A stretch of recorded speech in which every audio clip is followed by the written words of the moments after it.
Assalamualaikum warahmatullahi wabarakatuh. Perkenalkan, nama saya Muhammad Gilang Farisan. Saya peserta CPNS 2024 gelombang kedua angkatan 11, nomor absensi 8. Pada kesempatan kali ini saya ingin menjelaskan pelaksanaan analisis isu pada kantor imigrasi kelas 2 non TPI Kerinci. Pada kantor kelas 2 non TPI Kerinci, pelayanan yang diberikan kepada masyarakat berupa pelayanan penerbitan paspor, pelayanan informasi keimigrasian, pelayanan izin tinggal bagi orang asing, dan pelayanan administratif BAP yang ada di Seksi Intelijen dan Penindakan Keimigrasian. Dalam proses pelayanan yang diberikan terdapat isu-isu aktual yang terjadi dalam pelaksanaan pelayanan melalui proses identifikasi dan penggalian isu-isu aktual pada pelayanan keimigrasian di kantor imigrasi kelas 2 non TPI Kerinci. Melalui analisis dan memperhatikan isu yang mendapat sorotan publik dan berdampak langsung kepada publik, maka ditentukan isu yang esensial. Penentuan ini berdasar pada metode environmental scanning yang mendapati bahwa isu yang esensial dan perlu menjadi prioritas adalah berkaitan dengan yang pertama, alur permohonan belum dipahami oleh masyarakat. Yang kedua, layout kursi pemohon yang tidak sesuai kebutuhan pemohon. Yang ketiga, tidak adanya penunjuk jalan bagi disabilitas. Yang keempat, belum adanya booth prioritas untuk wanita bercadar. Dan yang terakhir, proses pelaporan orang asing oleh pemilik penginapan yang masih sangat minim. Dari kelima permasalahan yang telah dijelaskan di atas, maka perlu menentukan core issue menggunakan teknik APKL. Teknik APKL merupakan kelompok dari alat bantu penetapan kriteria isu dengan teknik tapisan yang menetapkan rentang penilaian 1 hingga 5. Penetapan nilai tersebut berdasarkan 4 aspek, yakni yang A, aktual, artinya bahwa isu yang ada benar-benar terjadi dan sedang hangat dibicarakan oleh banyak orang.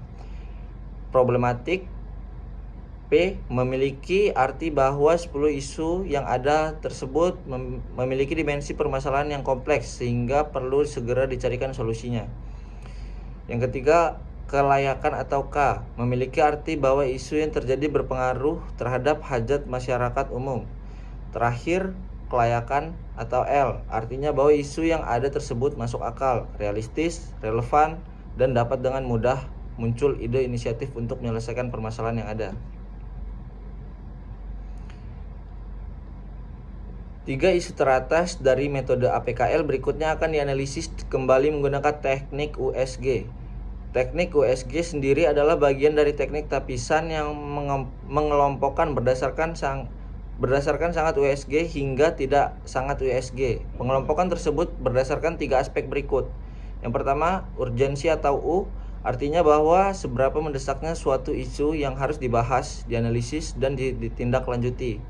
Yang kedua, seriousness atau S, memiliki arti bahwa seberapa serius suatu isu harus dibahas dikaitkan dengan akibat yang ditimbulkan. Terakhir, growth atau G, artinya bahwa seberapa besar kemungkinan bertambah buruknya isu yang terjadi tersebut jika tidak segera ditangani.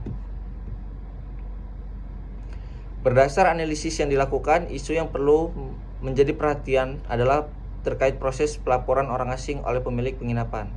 Isu terkait alur permohonan menjadi hal yang diprioritaskan dikarenakan beberapa temuan dalam pelaksanaannya berupa: yang pertama, kurangnya pemahaman pemilik penginapan terkait kewajiban untuk melaporkan keberadaan orang asing yang menginap di tempat penginapannya. Dan yang kedua, ketidaktahuan pemilik penginapan cara melaporkan keberadaan orang asing. Dan yang ketiga, belum ada media yang optimal sebagai pelaporan pemilik penginapan melaporkan orang asing. Memperhatikan dampak yang akan terjadi melalui pemikiran bahwa dengan kurangnya pemahaman pemilik penginapan terkait pelaporan orang asing yang menginap di tempat penginapannya, ketidaktahuannya pemilik penginapan cara melaporkan dan media pelaporan keberadaan orang asing kepada kantor imigrasi kelas 2 non TPI Kerinci, bisa terjadinya potensi pelanggaran keimigrasian. Sekian penjelasan dari saya.